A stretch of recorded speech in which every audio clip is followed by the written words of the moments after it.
So, bad boys. Well, let's start at the beginning. But how often do you debate when the beginning really was?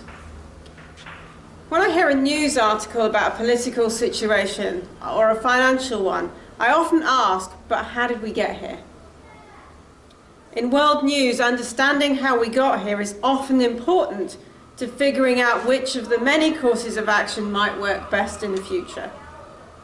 So, Jephthah, and some background.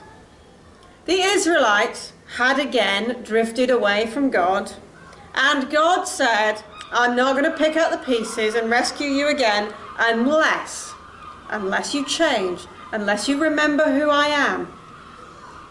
Sounds a little bit familiar to me. Over the last week, I've been on holiday with my family, and my 5-year-old niece is certain that she knows how she is going to learn to ride her bicycle without stabilizers. My father is certain that he knows how best to teach her. Now, given that he has taught my sister and myself and my 2 older nieces, I'm pretty sure that he's more right about this. But she will not do this. And he's adamant, unless she accepts his way, it's not going to happen. But they begged, and this is where it diverges from my niece, because she's just decided that she knows best, and if it's not going to happen her way, it's not going to happen. But the Israelites begged, and they pleaded, and God forgave them. But they were still scared, and they didn't want to face their enemy. They wanted someone else to stand in front of them, so they started to look for a volunteer. But just like in the school playground, when the kids all gather round and agree that it's time to stand up to the bully, but they don't want to be the one that does it. And they try to persuade someone to do that standing up, and no one will. Somehow the incentive that the Israelites had to offer of, if you do this, we will all follow you, didn't seem to be working against the fear of, but their army is bigger than ours and better than ours, and I don't know how to fight like this. So they went looking for a fighter. They needed a tough guy, a bad boy, someone who knew how to fight in a different way. And they chose Jephthah, a guy who had been outcast. He was rejected because of prejudice.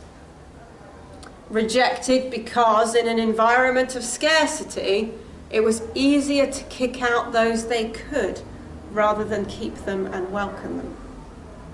He was rejected because he didn't fit into the family they decided they wanted to have.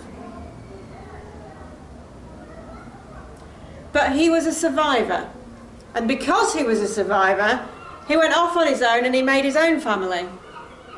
He made a family of friends. But before we get all romantic about this band of merry outlaws, this was not a Robin Hood crew. This was more like Viking raiding parties. They stole from every neighbouring town, village, etc. They were the bad boys. They would have been feared. And remember that they were kicked out by the people who now wanted them back. Now they were needed. They knew how to fight. They'd had to learn. They had nothing to lose. They'd already been rejected. And Jephthah at least stood to gain. He could go home to the place where he was born, the place he grew up. He would lead the men who had rejected him. That's a pretty seductive offer. They promised him the world and everything in it that they could give him, because they really, really badly needed him. So, this bad boy, this outlaw, this person who was rejected because he was inconvenient to society, inconvenient in his family, he became the leader of the army, the strategist, the politician.